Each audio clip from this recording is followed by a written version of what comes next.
Welcome sa Dries TV. Kung interesado ka sa ganitong news, huwag kalimutang isubscribe ang ating YouTube channel. Maraming salamat! Welcome back again sa ating YouTube channel mga kakimpaw, and sa update natin ito ang pag-uusapan natin ay tungkol sa mga importanteng ganap kina Kim and syempre kay Paolo Avellino. So ang pag-uusapan natin sa update na to ay may kaugnayan nga po mga kakimpaw sa big plan ni Paolo Avellino for Chinita Princess na kung saan ay nagkabistuhan na. Hindi lang pala isa, hindi lang dalawa, hindi lang tatlo, hindi lang apat mga kakimpaw, kundi marami palang plano ni Paolo for Chinita Princess. Yan ang pag-uusapan natin mamaya. Pero bago pong lahat, maraming salamat po sa inyong patuloy na pagsuporta at pagsubaybay sa mga daily update natin. Kaya naman bilang pasasalamat, narito po ang isang napili kong komento patungkol ito sa naging previous update. Mula ito kay Ginang Annalyn Hiccup. Sabi niya, "Good day, Dries. Natutuwa lang ako sa newsfeed ko at ang naglalabasan na photo ng mga friends ko.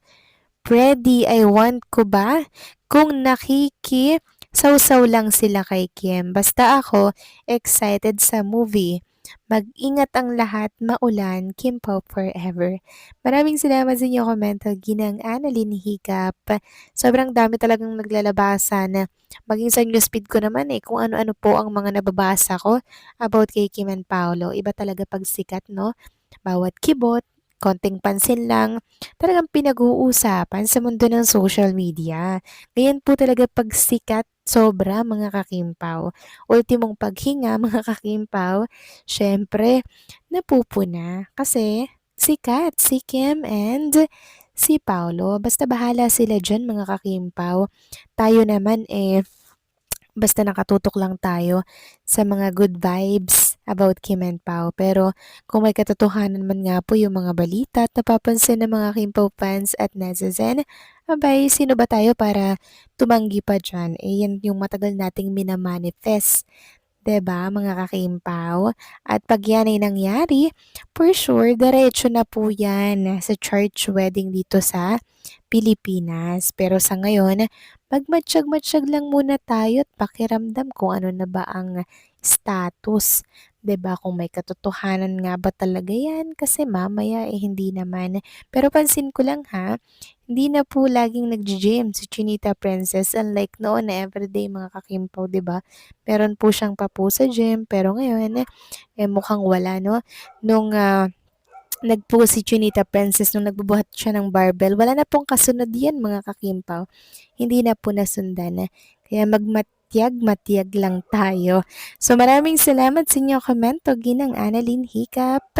God bless po sa inyo at mabuhay kayo. So eto na nga, pag-usapan na natin mga kakimpaw, mga topic na nakalap natin sa update na 'to, at unahin na nga nating, pag-usapan ang, tungkol naman dito kay, Chinita Princess, na kung saan ay tinawag nga si Kim na si Kim Chu at si Paolo daw yung addiction niya.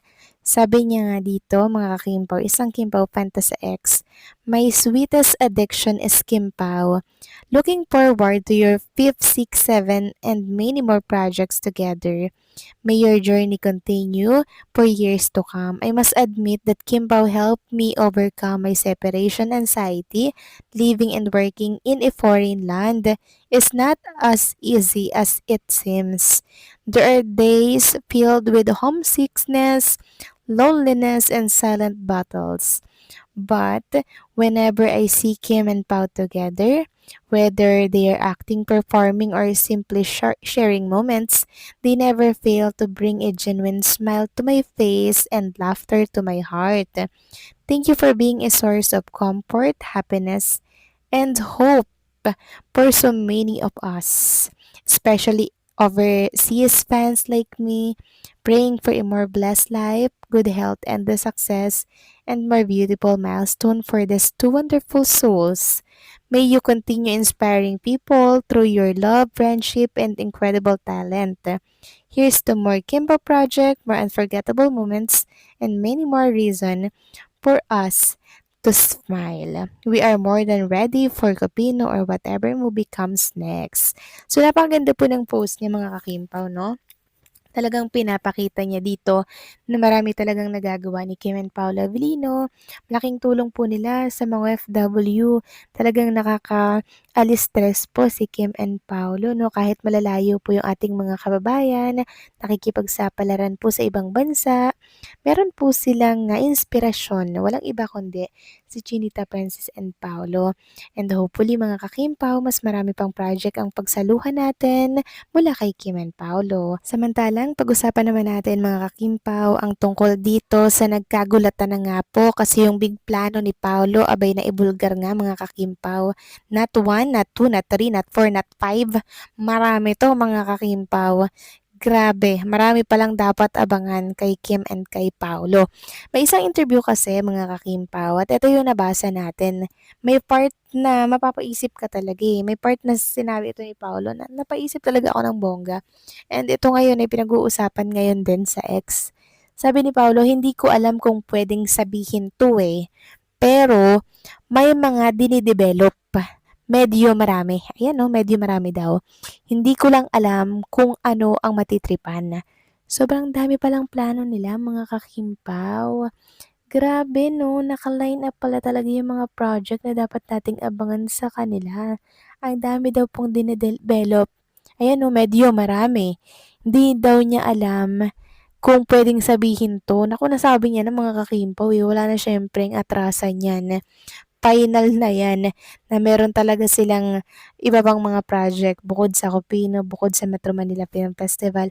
Meron pa pong mga naka-line up. Grabe no, lapitin talaga sila ng mga bilyonaryong producer para po sila mga kakimpaw ay kuhanin na artista at aktor sa kanilang mga project. Grabe no?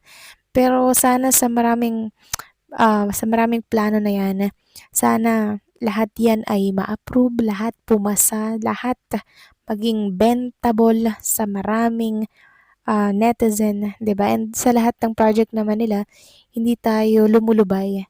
Lagi tayong andito mga kakimpaw para po tayo ay magbigay ng suporta, 'di ba? Dito lang tayo, tahimik lang tayong sumusuporta mga kakimpaw.